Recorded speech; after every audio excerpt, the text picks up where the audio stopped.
Buenas tardes. En el seminario de hoy vamos a realizar una introducción a la inmunidad adaptativa. La inmunidad adaptativa puede ser considerada como el segundo pilar del sistema inmune, siendo el primero el de la inmunidad innata que hemos estudiado en las primeras dos clases de esta cursada.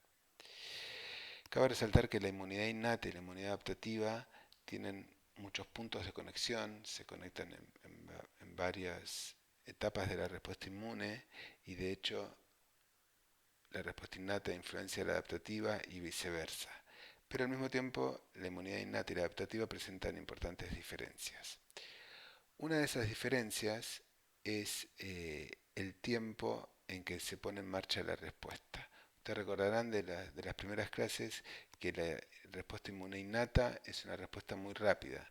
Apenas se detecta la presencia del microorganismo patógeno, ya sea por los receptores de las células o por los componentes solubles de la inmunidad innata, apenas se produce el reconocimiento se genera una respuesta. En cambio, en el caso de la inmunidad adaptativa, esa respuesta tarda varios días, por lo general tarda al menos una semana en hacerse evidente, pero una vez que esa respuesta se monta, esa respuesta es más versátil y más eficiente para contener al microorganismo patógeno. Entonces aquí hay un punto de complementariedad porque la respuesta innata actúa primero y contiene al microorganismo, mientras la respuesta inmune adaptativa se va generando y cuando la respuesta inmune adaptativa ya está en su fase efectora, puede contener de forma más eficiente al microorganismo que fue contenido originalmente por la respuesta inmune innata. De hecho, la respuesta inmune adaptativa en muchos casos logra eliminar a la infección, eliminar completamente al microorganismo patógeno, y en otros casos en que el microorganismo logra evadir la respuesta, no la logra eliminar, pero la puede contener de una forma más eficiente que lo que puede hacer la inmunidad innata. Otra diferencia es que la inmunidad adaptativa genera memoria y como memoria inmunológica. Y como memoria inmunológica entendemos al hecho de que frente a sucesivos encuentros con el mismo microorganismo, la respuesta va a ser cada vez más rápida y más eficiente. Las bases de la memoria inmunológica las vamos a estudiar en detalle dentro de unos seminarios, pero por ahora recuerden que esta memoria inmunológica es un patrimonio de la inmunidad adaptativa porque la respuesta innata no genera memoria inmunológica. Otra diferencia importante entre la inmunidad adaptativa y la inmunidad innata es la estrategia utilizada para reconocer la presencia de microorganismos patógenos. Como ustedes recordarán, la inmunidad innata basa el reconocimiento, al menos en las células de la inmunidad innata, en la utilización de receptores de reconocimiento de patrones. Estos receptores de reconocimiento de patrones reconocen PAMPs, que son patrones moleculares asociados a patógenos, los cuales son motivos conservados que están presentes en un gran número de microorganismos. Entonces, como los PAMPs están presentes en un gran número de microorganismos, un RRP capaz de reconocer un PAMP puede reconocer a muchos microorganismos. Esa es la estrategia de la inmunidad innata. En cambio, la inmunidad adaptativa no tiene RRPs y sí tiene los receptores antigénicos. En el caso del linfocito T, el receptor antigénico se denomina TCR, que proviene de las siglas en inglés de receptor de células T, y en el caso del linfocito B, el receptor antigénico se denomina BCR.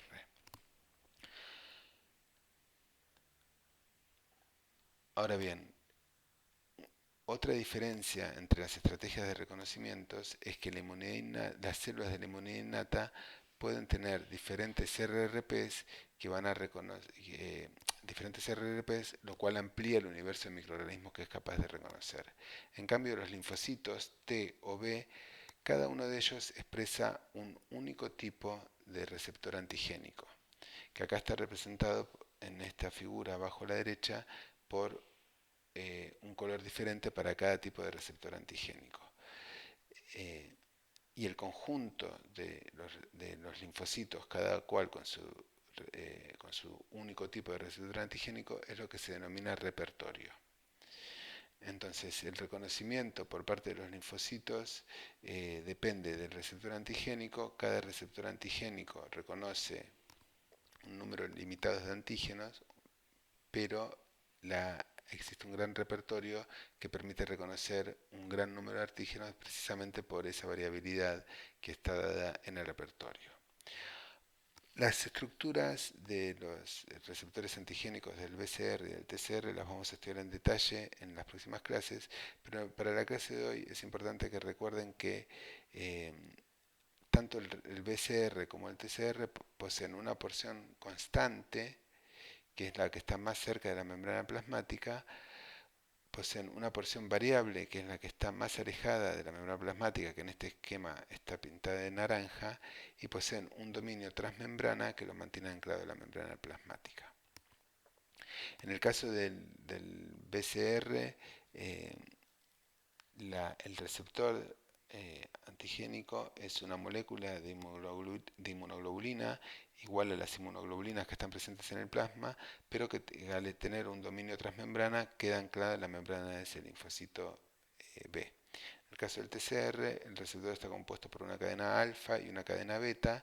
Cada una de ellas tiene una región constante y una región variable, y el reconocimiento está dado exclusivamente por la región variable. Bueno, ¿cómo es que reconoce el linfocito B al antígeno? Bueno, el linfocito B, el BCR, tiene la particularidad de que puede reconocer al antígeno en su conformación nativa. La conformación nativa del antígeno es cuando el antígeno está plegado, por ejemplo, en su estructura terciaria.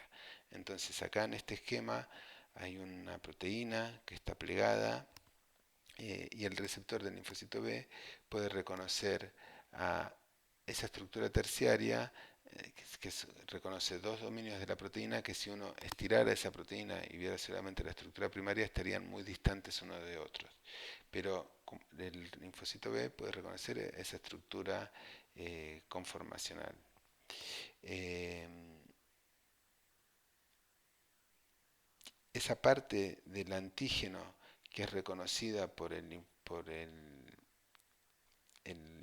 la porción variable del BCR se denomina epitope, y por lo tanto el epitope es la porción del antígeno que es reconocida por el receptor antigénico. En este caso es un BCR, pero también existen epitopes que son reconocidos por el TCR, es decir, el receptor del linfocito T.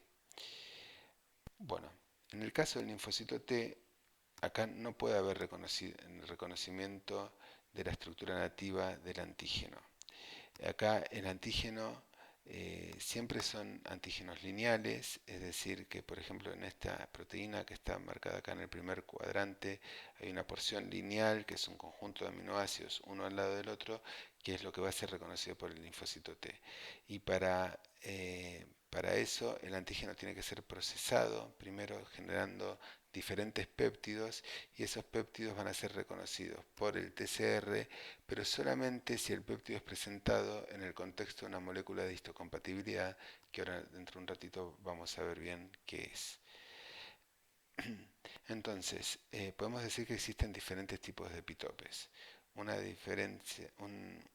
clasificación de epitopes es la de epitope conformacional, que es el que está presente en la proteína nativa y que solamente puede ser reconocido por el BCR, y que por ejemplo acá está constituido por las cuatro bolitas verdes que están juntos en esta proteína plegada, pero si uno extendiera esa proteína quedarían dos bolitas de un lado y dos del otro. Si esas bolitas fueran cada una un aminoácido, ese epitope se estaría rompiendo. En cambio, existen otros epitopes que son los epitopes lineales, que son los que están constituidos por un aminoácido que en la estructura primaria de la proteína están uno al lado del otro, y estos epitopes lineales pueden ser reconocidos por el BCR y son los únicos que son reconocidos por el TCR. Bueno, entonces, una vez que el linfocito T reconoce a través del TCR a su antígeno, o que el linfocito B reconoce a través del BCR a su antígeno, estas células de la inmunidad adaptativa siguen una serie de pasos que son comunes para ambos tipos de respuestas. Lo primero es, se activan, luego proliferan y luego se diferencian. Y la diferenciación puede ser a células efectoras, que son las que van a ejercer la acción para eliminar el microorganismo, o células de memoria, que van a ser aquellas que van a permitir que ante una segunda exposición, o segunda o tercera exposición al microorganismo, la respuesta sea más rápida y más eficiente. Entonces ahora vamos a comenzar a hablar sobre el inicio de la respuesta inmune adaptativa. Un concepto importante es que la respuesta inmune adaptativa siempre se inicia en los órganos linfáticos secundarios. La infección puede ocurrir en cualquier tejido del organismo, pero el inicio de la respuesta inmune adaptativa es sí o sí en el órgano linfático secundario. Entonces, una primera pregunta que nos podemos hacer es, ¿cómo llega el antígeno desde el tejido en el que esté al órgano linfático secundario? Y la respuesta es, llega por vía linfática, más particularmente por la vía aferente linfática. Eh, y acá el antígeno puede, puede llegar de dos formas. Una es drenando directamente por la linfa como antígeno suelto, o la otra es que lo toman estas células dendríticas que están presentes en todos los tejidos y lo van a internalizar eh, y procesar y llevarlo en el interior de la célula dendrítica hacia el órgano linfático secundario. Entonces, en esta diapositiva lo que vemos es un foco infeccioso donde están todos los componentes de la inmunidad innata que hemos estado viendo, y acá aparece la célula dendrítica, que es la célula que actúa como nexo entre la respuesta innata y la respuesta adaptativa, y entre el tejido infectado y el órgano linfático secundario, donde se inicia la respuesta adaptativa. En esta inmunofluorescencia de la epidermis, lo que observamos es la distribución de las células dendríticas.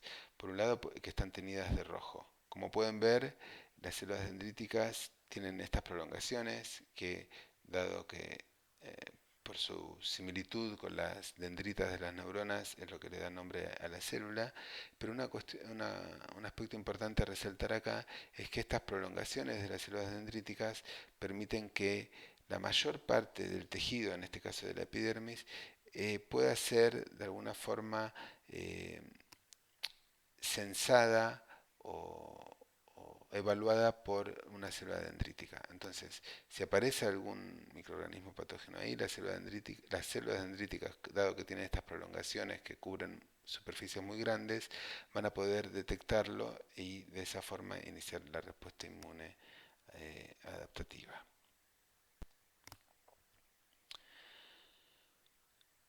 Entonces, ¿cómo reconocen las células dendríticas a los microorganismos? Bueno, los reconocen por dos tipos de receptores. Uno son los receptores de reconocimiento de patrones, por eso son células que se consideran de la inmunidad innata, y por otro lado porque tienen receptores para opsoninas. Eh, las células dendríticas cuentan con un gran conjunto de receptores que permiten la endocitosis de los microorganismos. Y esto es importante porque la célula dendrítica en el tejido necesita endocitar o fagocitar microorganismos para primero detectar si son patógenos y luego para poder llevarlos hasta hasta el órgano linfático secundario drenante.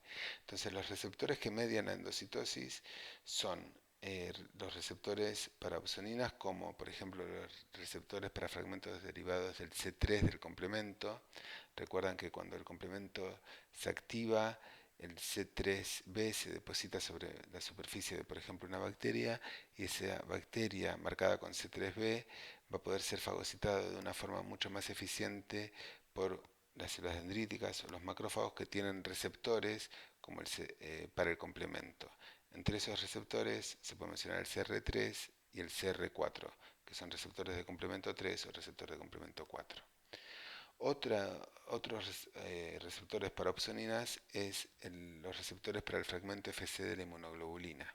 Si hay un microorganismo que ha sido reconocido por anticuerpos, la célula dendrítica puede reconocer a ese anticuerpo unido al microorganismo a través de receptores que se denominan para el fragmento Fc de la inmunoglobulina y de esta forma endocitarlo de forma más rápida.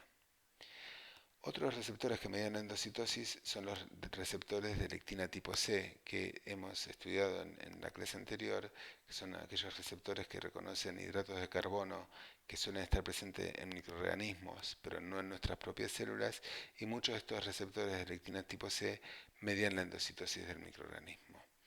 Luego hay receptores proteínas de choque térmico que lo que hacen es reconocer proteínas que están mal plegadas en el espacio extracelular eh, para, y de esta forma poder internalizarlas. Y luego receptores scavengers, de los cuales también habíamos mencionado en la clase pasada, que son capaces de reconocer ya sea a células muertas o distintos tipos de o lipoproteínas oxidadas que las internalizan y de ahí también es una fuente de antígenos para la célula dendrítica. Otro mecanismo que utilizan las células dendríticas para internalizar eh, antígenos es la macropinocitosis. El fenómeno de macropinocitosis, a diferencia de los que mencionamos en la diapositiva anterior, es independiente de receptores. Es decir, acá lo que ocurre es la membrana plasmática de la célula dendrítica eh, envuelve una porción del líquido extracelular y de esta forma ingresa por endocitosis a la célula sin que haya un receptor que reconozca específicamente un ligando. Acá es la membrana, envuelve el componente extracelular y lo internaliza. Entonces, como vemos, las células dendríticas están equipadas con una serie de receptores que permiten endocitar diferentes tipos de microorganismos o proteínas que están presentes en el espacio extracelular y son muy eficientes para hacer macropinocitosis, que le permite estar internalizando componentes extracelulares de forma constante, incluso en ausencia de receptores. Bueno, entonces, cuando la célula dendrítica reconoce a un microorganismo patógeno, lo capturan por alguno de estos mecanismos mediados por receptores o independientes de receptores y lo procesan y finalmente abandonan el tejido donde ellas residen para migrar por vía aferente linfática hacia el órgano linfático secundario, en este caso un ganglio. Entonces, como se ve en esta diapositiva, hay células dendríticas que están en un tejido, en ese tejido se produce un corte, ingresan microorganismos patógenos, las células dendríticas lo van a fagocitar por mecanismos dependientes de receptores o van a hacer macropinocitosis y van a internalizar antígenos de ese microorganismo y una vez que se cargaron de antígeno, las células migran por los vasos linfáticos aferentes, ingresan al ganglio linfático, completan su maduración y recién ahí son capaces de estimular a los linfocitos T para que estos se activen.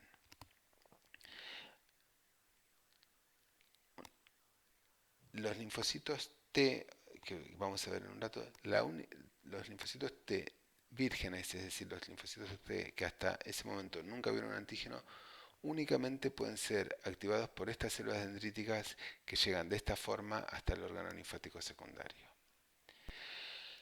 Entonces, las células dendríticas podemos definir que pueden estar en dos estados, o inmaduras o maduras. Hablamos de células dendríticas inmaduras cuando están ubicadas en los tejidos periféricos y maduras cuando llegan a los órganos linfáticos secundarios. Entonces, las células dendríticas inmaduras, que son las que están en el tejido periférico, de alguna forma constantemente sensando qué es lo que pasa en ese tejido para detectar la presencia de un microorganismo, son células que tienen una alta capacidad endocítica, precisamente porque tienen que estar constantemente exponiéndose a lo que pasa a su alrededor para detectar ahí la presencia del microorganismo. Tienen una alta capacidad de procesamiento, que es la capacidad de eh, degradar a los antígenos de los microorganismos para generar péptidos que puedan ser luego reconocidos por el TCR. Y tienen baja eh, expresión de moléculas de histocompatibilidad de clase 1 y clase 2, que como les mencioné antes y como vamos a ver en un rato, son las moléculas que van a presentar los péptidos que se generan durante el procesamiento al linfocito T para que éste lo pueda reconocer por su TCR. Eh, Tienen baja capacidad de presentar antígenos y tienen baja expresión del receptor de quimiosina CCR7. Ahora, cuando la célula dendrítica por alguno de sus RRPs reconoce un PAMP bacteriano, esta célula comienza a madurar. Y la célula madura lo que tiene es que la capacidad endocítica y de procesamiento baja, la capacidad de presentar en moléculas de histocompatibilidad aumenta, la capacidad de presentar antígenos a linfocitos T vírgenes aumenta y la expresión del receptor CCR7 aumenta.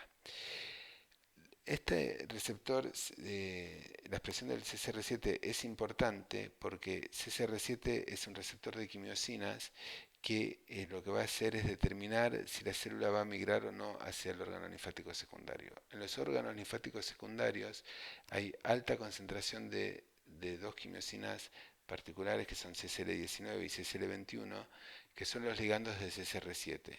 Entonces la célula dendrítica inmadura tiene baja expresión de CCR7 y por lo tanto esa célula dendrítica inmadura no es capaz de migrar hacia el órgano linfático secundario. Sin embargo, cuando la célula madura porque fue expuesta a un microorganismo patógeno, los niveles de expresión de CCR7 aumentan y esto va a hacer que esa célula, siguiendo el gradiente de estas quimioquinas CCL19 y CCL21, vaya hasta el órgano linfático secundario. O sea que es muy importante el CCR7, la expresión de CCR7 en las células dendríticas porque es lo que va a determinar dónde van a estar localizadas.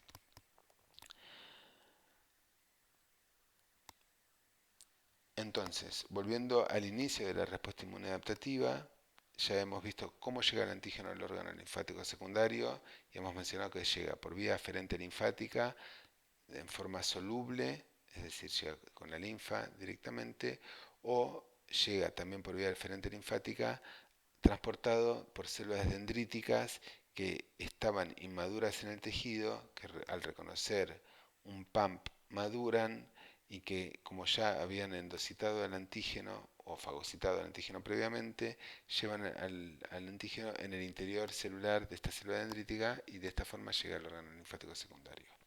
Ahora bien, para que se inicie la respuesta inmunodadaptativa, es necesario que el antígeno haya llegado al órgano linfático secundario de la forma que lo hemos mencionado, pero también es importante o es necesario que los linfocitos vírgenes lleguen a ese órgano linfático secundario.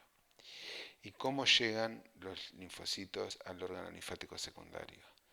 Bueno, lo hacen por vía sanguínea.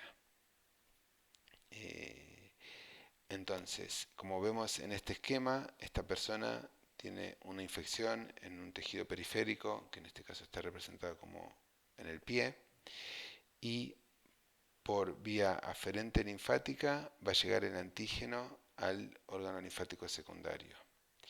Por otra parte, los linfocitos T vírgenes van a ingresar al órgano linfático secundario a través de la sangre.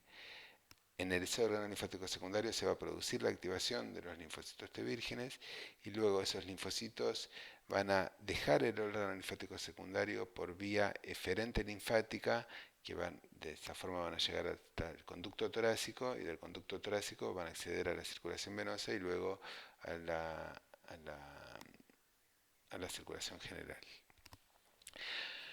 Entonces, ¿cómo es que se produce la extravasación de los linfocitos desde la sangre hacia el órgano linfático secundario? Bueno, la extravasación de los linfocitos T y B a los órganos linfáticos secundarios ocurre en un endotelio particular que está presente en los órganos linfáticos secundarios que se denomina endotelio alto que está presente en unas vénulas. Y esto es vénulas, por eso se denominan vénulas de endotelio alto o HEB, que son de las siglas en inglés.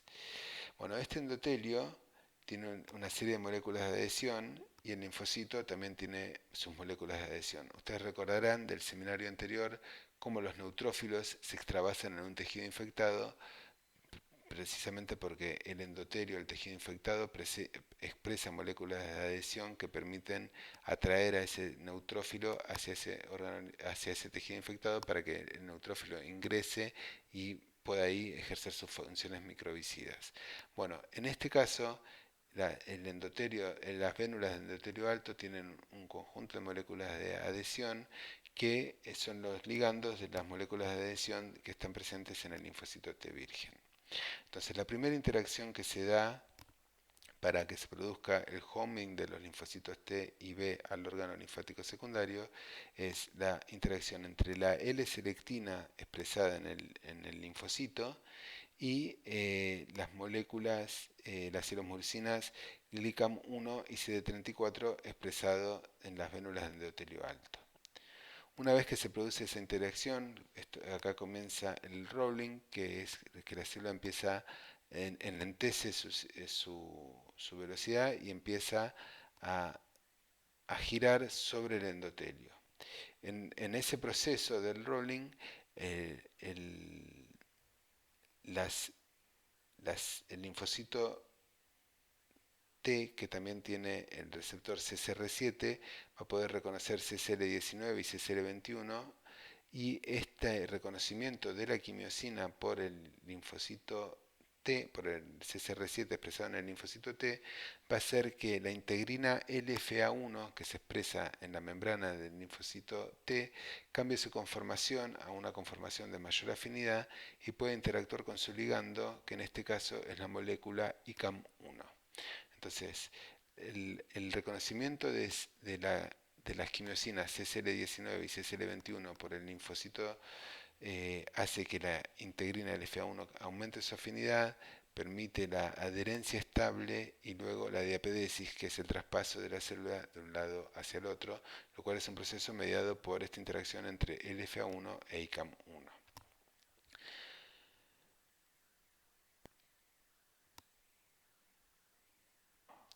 Entonces, ahora ya nos encontramos en la situación en la cual la célula dendrítica llegó al órgano linfático secundario siguiendo el gradiente de CCL19 y CCL21 porque esta célula dendrítica maduró, aumentó la expresión de CCR7 y este es el que lo lleva hacia el órgano linfático secundario.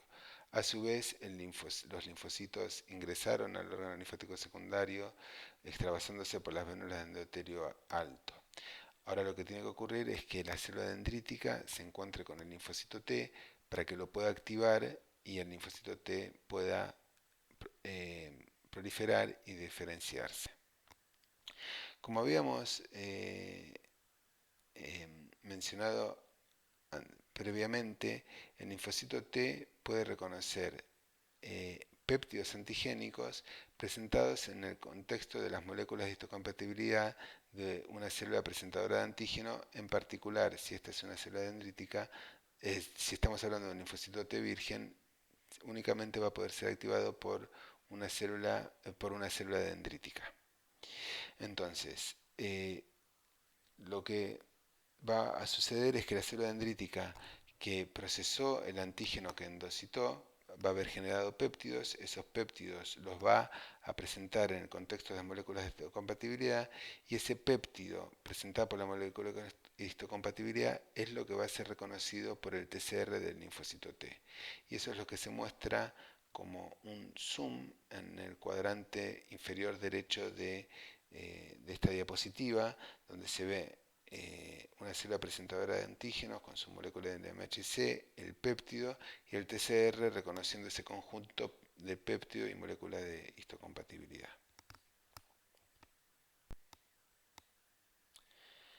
Entonces, como mencionamos antes, el encuentro entre las células dendríticas y los linfocitos T vírgenes se produce en el órgano linfático secundario y como recordarán, el órgano linfático secundario bueno, puede pueden ser de distintos tipos. Los ganglios linfáticos son uno de los órganos linfáticos secundarios más importantes. El vaso es otro de los órganos linfáticos secundarios de gran importancia.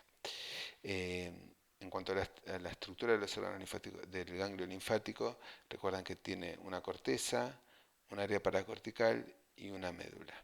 Bueno, en el caso de las respuestas T, los linfocitos T y las células dendríticas se ubican fundamentalmente en el área paracortical, que es lo que en este dibujo está pintado de azul.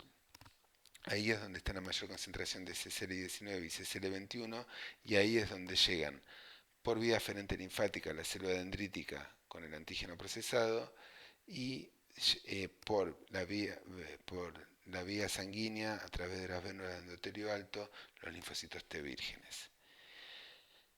En el área paracortical de los ganglios existen estos conductos fibroreticulares que son conductos formados por células del estroma de los órganos de los ganglios, pero que permiten que las células dendríticas se apoyen en ellos y que los linfocitos T vayan de alguna forma recorriendo estos conductos hasta que se encuentran con la célula dendrítica que está presentando el antígeno.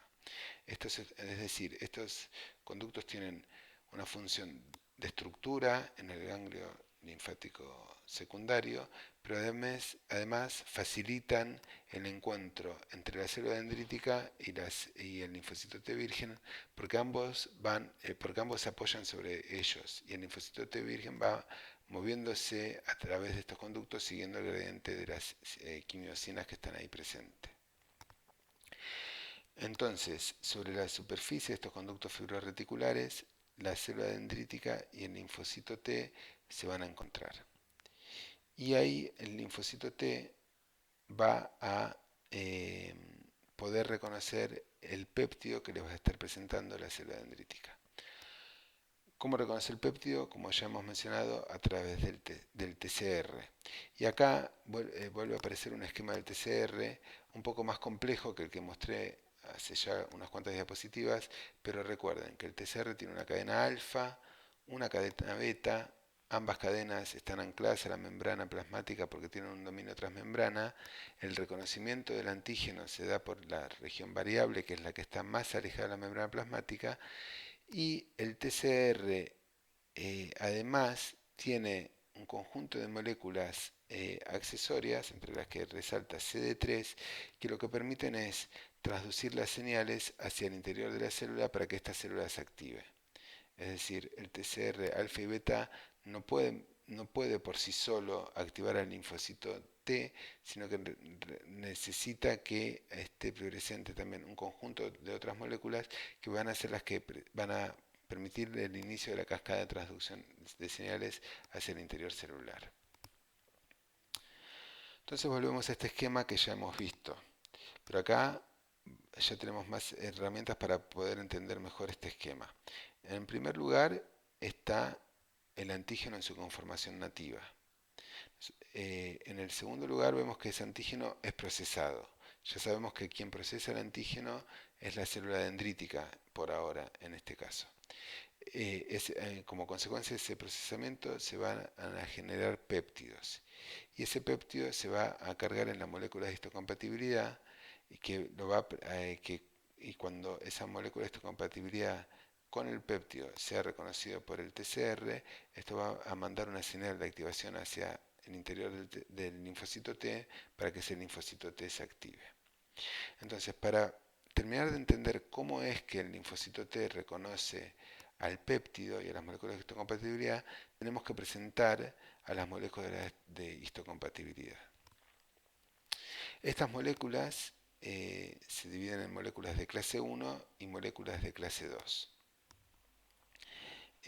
Las estructuras de ambas son diferentes. Las moléculas de histocompatibilidad de clase 1 constan de una cadena alfa con 3 dominios, alfa 1, alfa 2 y alfa 3, y una molécula beta 2 microglobulina. Las moléculas de histocompatibilidad de clase 2 tienen una cadena alfa y una cadena beta, y a su vez alfa tiene alfa 1 y alfa 2 y beta tiene beta 1 y beta 2. En el caso de la molécula de histocompatibilidad de clase 1, el péptido va a interactuar con residuos que están en alfa 1 y en alfa 2. Y en el caso de las moléculas de histocompatibilidad, el péptido va a calzar en una región que está entre alfa 1 y beta 1.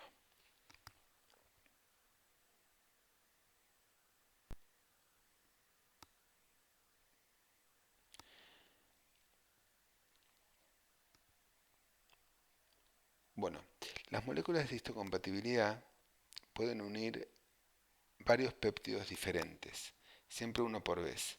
Y la forma en que lo unen es, como se ve en este esquema, por ejemplo, a la izquierda tenemos una molécula de histocompatibilidad de clase 1, entonces está alfa 1, alfa 2 y alfa 3, y como se ve en ese esquema, más a la izquierda, alfa 1, entre alfa 1 y alfa 2 forman una especie de surco. Si uno mira ese surco desde arriba, que es lo que se muestra en el segundo dibujo de la izquierda hacia la derecha, en ese surco está formado, tiene un piso que está formado por láminas beta, que están, eh, y a su vez tiene las paredes que están formadas por dos alfa hélices. En esa especie de surco es donde va a encajar el péptido, y ese péptido puede ser variable, o sea, en una molécula puede unir muchos péptidos diferentes, pero si está ocupado por un péptido, obviamente no va a poder ser ocupado por otro. Ahora, tampoco es que cualquier péptido va a poder ingresar en una molécula de histocompatibilidad, ya sea clase 1 o clase 2. Hay residuos de anclaje que están estructuralmente relacionados y que determinan cuáles son los péptidos que pueden ingresar en esa molécula de histocompatibilidad determinada. En el caso de las moléculas de histocompatibilidad de clase 2, que es el dibujo de la derecha, ahí también vemos que entre alfa 1 y beta 1 se forma un surco, y que visto de arriba ese surco también tiene un piso formado por láminas beta y las dos paredes formadas por las alfa hélices. Entonces, las moléculas de histocompatibilidad tienen como función unir a estos péptidos derivados desde el procesamiento de proteínas y exponerlos en la superficie celular para que los linfocitos T los puedan reconocer. Eh, como cada molécula puede unir más de un péptido, y cada péptido se va a unir con una afinidad diferente. La afinidad con la que se une el péptido a la molécula de histocompatibilidad va a determinar la eficiencia de la respuesta inmune que se va a generar. Pero no hay que perder de vista que el objetivo de presentar estos péptidos es poder eliminar al microorganismo patógeno.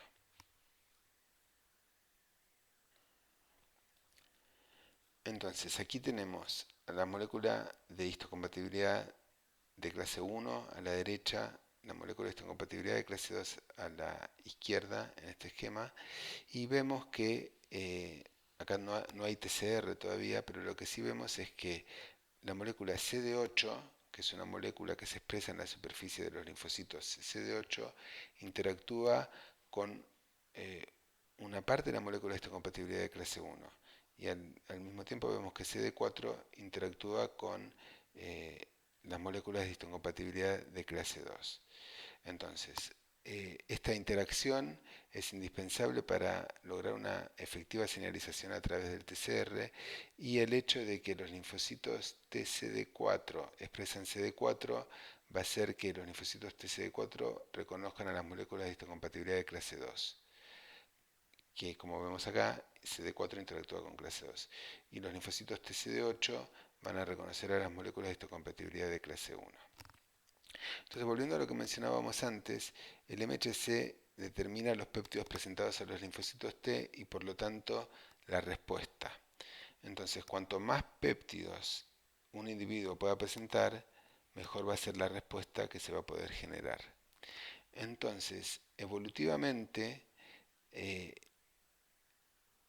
eh, ocurrieron diversas estrategias para incrementar el número de moléculas de histocompatibilidad expresadas en la población y en los individuos. Entonces, estas estrategias son polimegenismo, polimorfismo y codominancia. En cuanto al poligenismo, lo que hace referencia a este término es que cada uno de nosotros, es decir, cada individuo, tiene más de un gen para moléculas de histocompatibilidad y más de un gen para moléculas de histocompatibilidad de clase 1 y más de un gen para moléculas de histocompatibilidad de clase 2. Por ejemplo, para las moléculas de histocompatibilidad de clase 2, cada uno de nosotros tiene un gen que se denomina HLA-DR, otro que se denomina DP y otro que se denomina DQ. DP, DQ y DR son tres genes diferentes, pero los tres codifican para moléculas de histocompatibilidad de clase 2. En el caso de las moléculas de histocompatibilidad de clase 1 pasa lo mismo, cada uno de nosotros tiene más de un gen. En este caso se denominan HLA-A, HLA-B y HLA-C. Entonces acá en este esquema se muestra la estructura génica del complejo de mayor histocompatibilidad humano. Esto es una región cromosómica que codifica para muchos genes.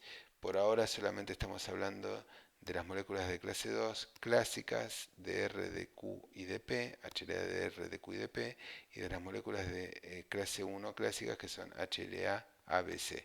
El complejo mayor de histocompatibilidad codifica para otros genes, muchos de los cuales vamos a ir viendo a lo largo de la cursada. Entonces esto permite que por lo menos cada uno de nosotros va a poder expresar tres moléculas de histocompatibilidad de clase 1 y tres moléculas de histocompatibilidad de clase 2. ¿Por qué es importante esto? Insisto, porque cuanto mayor molécula de histocompatibilidad haya, mayor va a ser la cantidad de péptidos que van a poder ser presentados a los linfocitos T y por lo tanto la capacidad de eliminar al microorganismo patógeno aumenta. Entonces, poligenismo es una característica de un individuo y está determinado porque existe más de un gen que codifica para moléculas de histocompatibilidad de clase 1 y de clase 2. Polimorfismo es una característica poblacional y hace referencia a la cantidad de variantes aléricas que existe para cada uno de estos genes. Entonces, sin entrar en detalles en esta tabla, lo que sí quería que, que,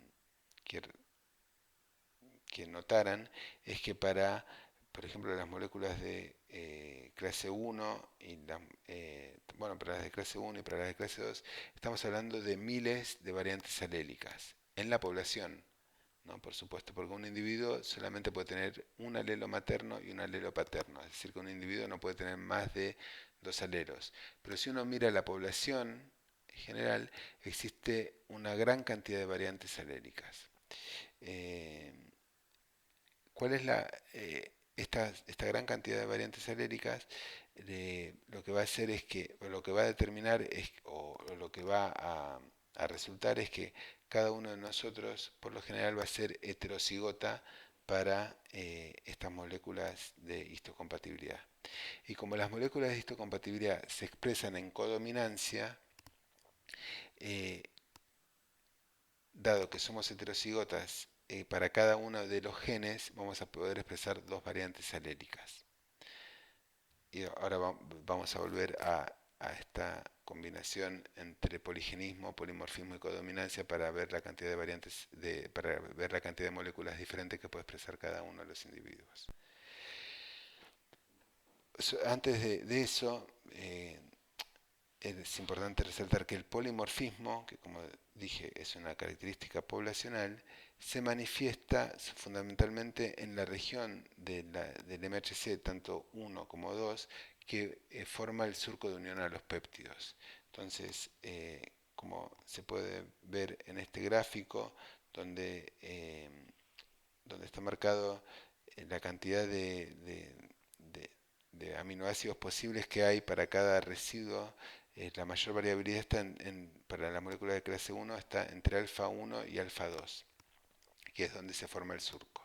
Y alfa 3 ya no tiene tanta variabilidad, es menos polimórfica y eso es lo que se denomina una porción conservada o no variable. Y en el caso de las moléculas de histocompatibilidad, que acá está representado la cadena beta, el polimorfismo está fundamentalmente en beta 1, que es el que forma el surco donde va a unirse el péptido.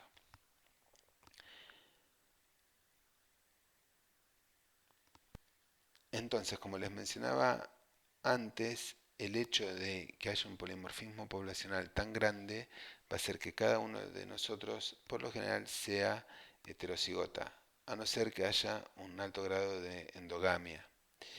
Eh, y como somos heterocigotas y hay codominancia, para cada uno de los genes, cada uno de nosotros va a poder expresar eh, dos variantes aléricas para cada uno de esos genes.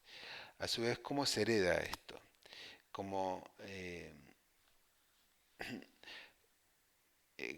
como los padres suelen ser heterocigotas, las posibilidades de combinación son cuatro. eh, Son cuatro. Entonces, por ejemplo, acá este individuo masculino que tiene un alelo que acá está representado en azul y rojo, eh, eh, ay, perdón, pido disculpas, se me había desconectado el equipo mientras estaba grabando. Entonces, como decía acá, este individuo tiene una molécula, estamos viendo una molécula de histocompatibilidad en particular, no importa cuál, lo que vemos es que el individuo es heterocigota y tiene codominancia. Por lo tanto, como ven en la superficie de su célula, va a expresar moléculas de histocompatibilidad rojas y moléculas de histocompatibilidad azules. A su vez, esta mujer tiene, también es heterocigota, pero con dos variantes aléricas distintas a las del hombre. Entonces, en este caso, esta mujer va a expresar moléculas de histocompatibilidad amarillas y verdes. Ahora, si la descendencia de esta pareja va a dar las posibilidades que se ven aquí abajo, que está dada por la heterocigosis y porque acá hay cuatro variantes aléricas, dos del padre y dos de la madre, y hay cuatro opciones diferentes. Esta diapositiva sobre la herencia de las moléculas de histocompatibilidad es importante porque esto es lo que determina luego eh, la dificultad de encontrar dadores para los trasplantes que se realizan, que es algo que vamos a estudiar con más detalle ya hacia el final de la cursada.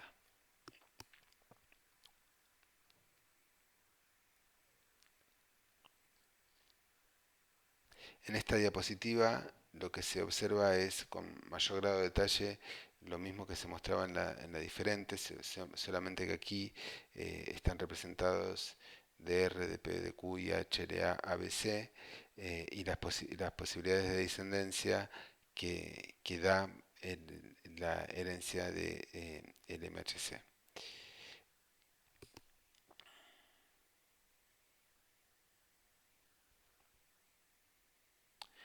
Entonces, podemos decir que el poligenismo, que es individual, es decir, es eh, que cada uno de nosotros cuenta con más de un gen para moléculas de histocompatibilidad de clase 1 y de clase 2. El polimorfismo, que es poblacional, pero que determina la heterocigosis individual, y la codominancia contribuyen a la diversidad de moléculas expresadas por un individuo. Entonces, como se ve en este esquema, eh, el polimorfismo determina que haya heterocigosis. Y como hay codominancia, en este caso puede haber dos tipos de moléculas para un gen particular, puede haber la expresión de dos tipos de moléculas diferentes, en este caso rojo y amarillo. El hecho de que haya poligenismo va a hacer que haya más de una copia de molécula, o sea, hay tres genes para cada tipo de molécula de histocompatibilidad.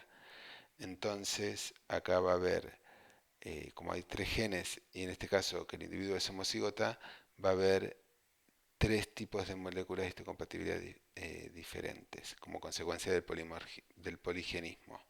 Ahora, si combinamos polimorfismo y poligenismo, lo que vemos es que para, para cada molécula de histocompatibilidad puede haber al menos 6 variantes diferentes, ¿no? Porque entonces supongamos que esto es HLA A, B y C, que el individuo es heterocigota para cada uno de ellos.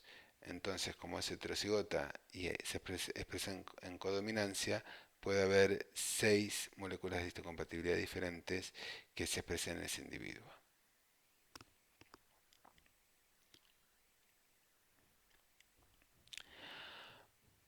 Bueno, en cuanto a los tejidos o las células que expresan moléculas de histocompatibilidad de clase 1 y de clase 2. eh, las moléculas de histocompatibilidad de clase 1 son expresadas por casi todas las células del organismo, con algunas excepciones. Por ejemplo, los eritrocitos no las expresan y las células del sincicio trofoblasto tampoco.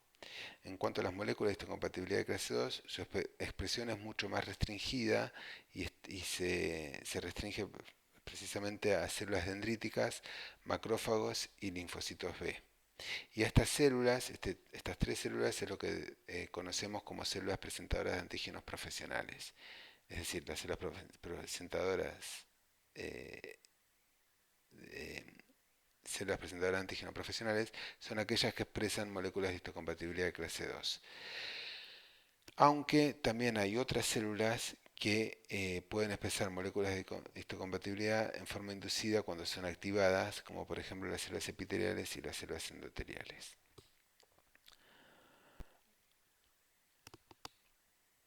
Bueno, para avanzar en cómo es que las células presentadoras de antígenos, por ejemplo la célula dendrítica, puede presentar péptidos bacterianos en sus moléculas de histocompatibilidad, tenemos que ver primero cómo, dónde está cuál es el origen de esos péptidos o dónde es que se originan esos péptidos. Y el origen, donde se originan esos péptidos va a depender en cierta forma de dónde es que está localizado el microorganismo. Entonces, los microorganismos pueden estar localizados en el citoplasma o en vesículas dentro de la célula, por ejemplo, en fagosomas. Esta es la localización intracelular. O pueden estar localizados en el espacio extracelular, ya sea en el espacio intersticial o sobre la superficie epitelial. Como les dije antes, la localización de estos microorganismos va a determinar de alguna manera cómo va a ser presentado este microorganismo o los péptidos derivados de este microorganismo a los linfocitos T. Y ahora vamos a comenzar a hablar entonces de las vías de procesamiento antigénico. Estas son las vías intracelulares por las cuales la célula a un antígeno complejo lo degrada a péptidos para que esos péptidos puedan cargarse en las moléculas de histocompatibilidad. Y existen fundamentalmente 4 vías. Tradicionalmente estas vías eran 2, pero luego con los años se han visto que existen las vías cruzadas, en las cuales, y por lo tanto constituye 4. Bueno, una vía es la vía endógena o biosintética. Esta vía se inicia cuando el antígeno está presente en el citoplasma. Y es lo que ocurre, por ejemplo, en infecciones con virus o con bacterias que llegan al citosol. La vía exógena o endocítica ocurre para microorganismos que están en el espacio extracelular y que ingresan a la célula por endocitosis.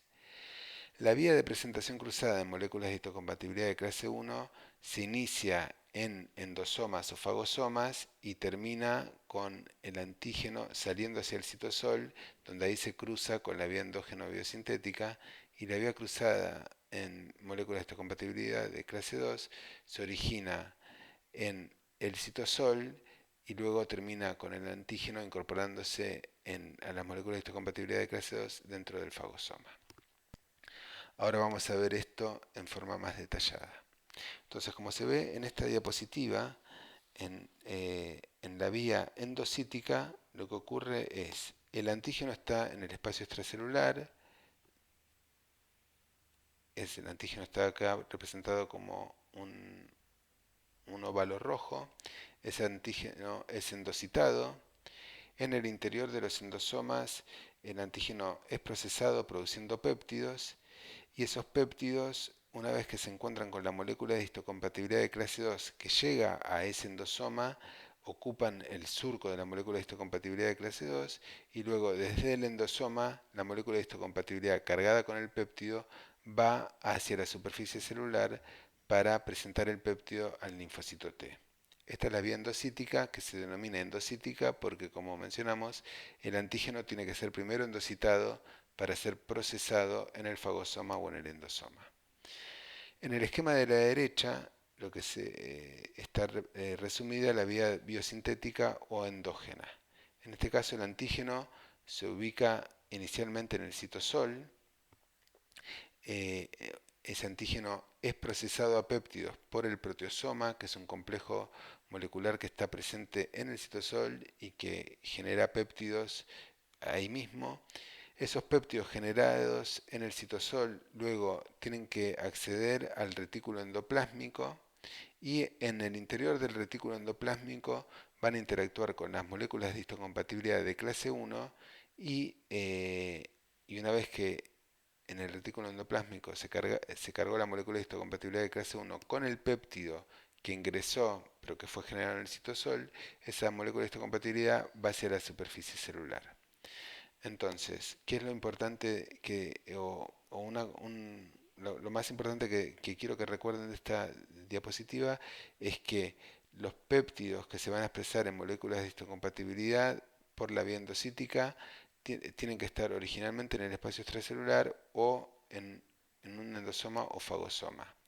Y que los péptidos o los antígenos que originalmente están en el citosol van a ser cargados en moléculas de histocompatibilidad de clase 1. Entonces aquí vamos a ver la bioendocítica con un mayor grado de detalle. Entonces, perdón, la vía biosintética o la vía endógena. Entonces, aquí está la proteína, el antígeno que está en su localización citosólica, en su conformación nativa. Esa proteína es procesada por el proteosoma que va a generar los péptidos. Esos péptidos están presentes primero en el citosol, pero luego ingresan al retículo endoplásmico en un proceso de transporte mediado por el receptor TAP. Una vez que están en el interior del retículo endoplásmico, esos péptidos van a interactuar con moléculas de histocompatibilidad de clase 1 y esas moléculas de histocompatibilidad de clase 1, luego siguiendo la vía exocítica de la célula, que pasa del retículo endoplásmico al aparato de Golgi y del aparato de Golgi a la membrana plasmática, van a llegar a la membrana plasmática para ser presentadas en el TCR. Entonces los pasos acá es: el antígeno está en el citosol, se procesa en el proteosoma, se generan péptidos, los péptidos son traslocados a la luz del retículo endoplásmico por el transportador TAP. Una vez que están en el interior del retículo endoplásmico, se encuentran con la molécula de histocompatibilidad de clase 1 y la molécula de histocompatibilidad de clase 1 se carga con el péptido que ingresó y una vez que se cargó va a llegar a la membrana plasmática. En esta diapositiva se observa con mayor detalle la luz del retículo endoplásmico y una parte del citosol. Entonces, de vuelta en el esquema del medio está la proteína, el proteosoma que genera los péptidos. Esos péptidos son traslocados a la luz del retículo endoplásmico por TAP y ahí se encuentra con la molécula de histocompatibilidad de clase 1. La molécula de histocompatibilidad de clase 1, que todavía no tiene el péptido, está asociada a chaperonas. Una de ellas importante es calreticulina, que la eh, mantiene a la proteína plegada correctamente aún en ausencia de péptido. Cuando tapacina acerca la molécula de histocompatibilidad hacia el transportador TAP y ahí la molécula de histocompatibilidad se encuentra con el péptido ocupa el surco, ahí la molécula de histocompatibilidad de clase 1 se disocia de sus chaperonas y comienza su tráfico hacia la membrana plasmática. Esto es la vía endógena o biosintética. En esta diapositiva vamos a ver con mayor grado de detalle cómo es la vía exógena o endocítica para el procesamiento de antígenos. Entonces acá, como se observa en la parte inferior derecha, el antígeno se encuentra originalmente en el espacio extracelular y es internalizado a un endosoma. Los endosomas se pueden clasificar en endosomas tempranos o endosomas tardíos. Eh, este antígeno entonces ingresa, está primero en un endosoma reciclado, luego de ahí pasa a un endosoma temprano y ese endosoma temprano va a madurar en endosoma tardío. En los endosomas tardíos hay una gran cantidad de proteasas activas. Esas proteasas van a degradar al antígeno generando péptidos. O sea que lo que en la vía biosintética hace el proteosoma en el citosol, en la vía endocítica hacen las proteasas en los endosomas tardíos. O sea, son las proteasas las que generan los péptidos y esos péptidos, una vez que se generaron, dentro del mismo endosoma donde se generaron, se van a cargar en las moléculas de histocompatibilidad de clase 2.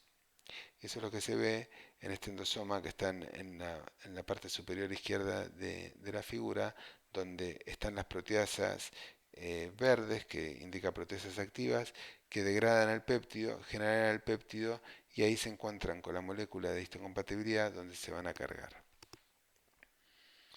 Ahora bien, la molécula de histocompatibilidad de clase 2 que llega al endosoma está asociada inicialmente con la cadena invariante, una cadena que se denomina cadena invariante. Entonces acá está el esquema, abajo a la izquierda está el esquema de la molécula de histocompatibilidad de clase 2 y la cadena invariante con la cual está asociada. Esta cadena invariante cumple dos funciones.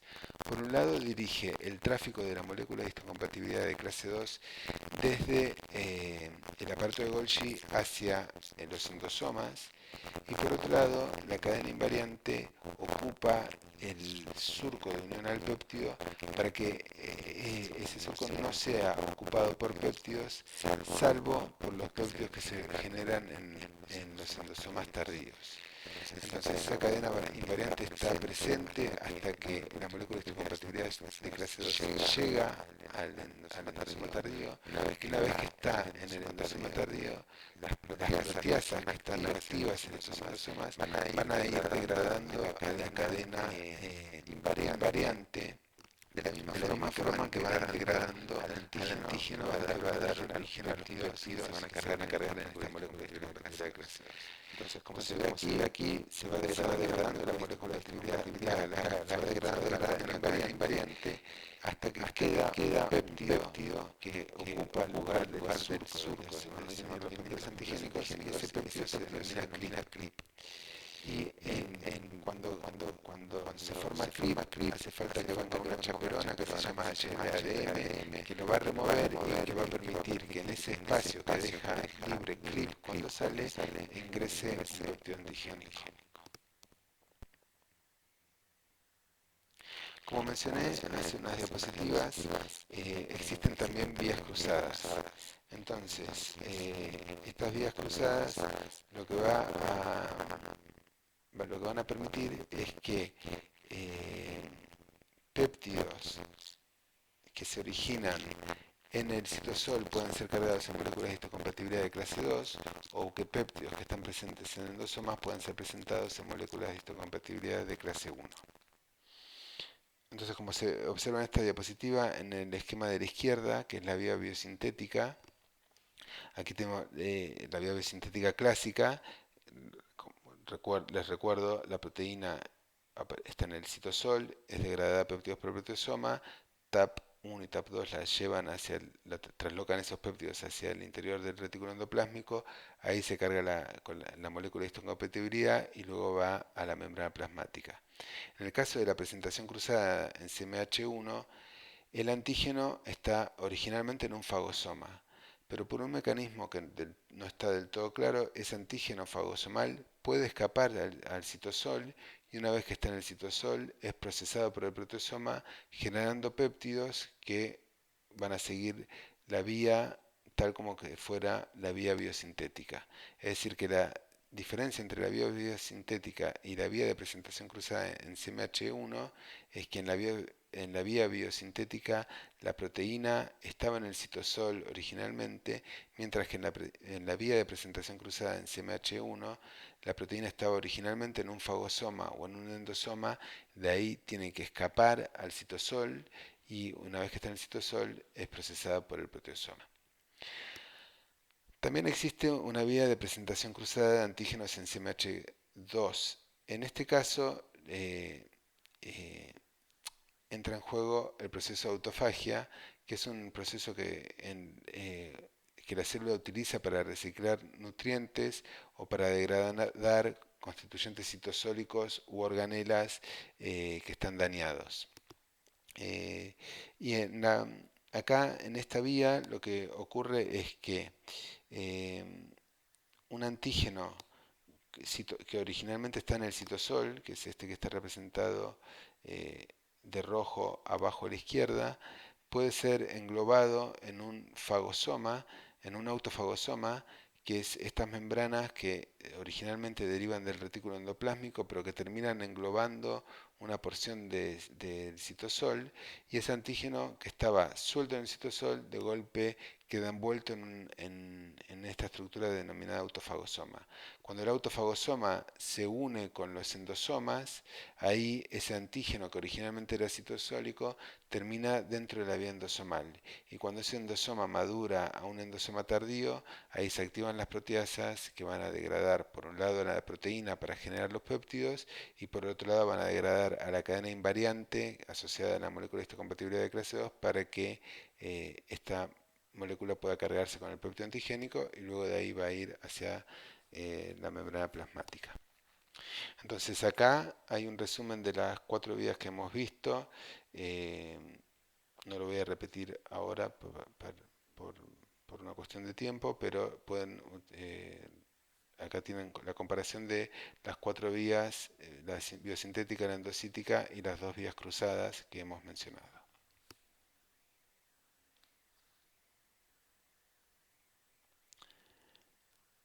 La pregunta siguiente, entonces, ya hemos visto cómo es que reconocen los antígenos los linfocitos T, ahora nos toca estudiar cómo es que reconocen a los antígenos los linfocitos B.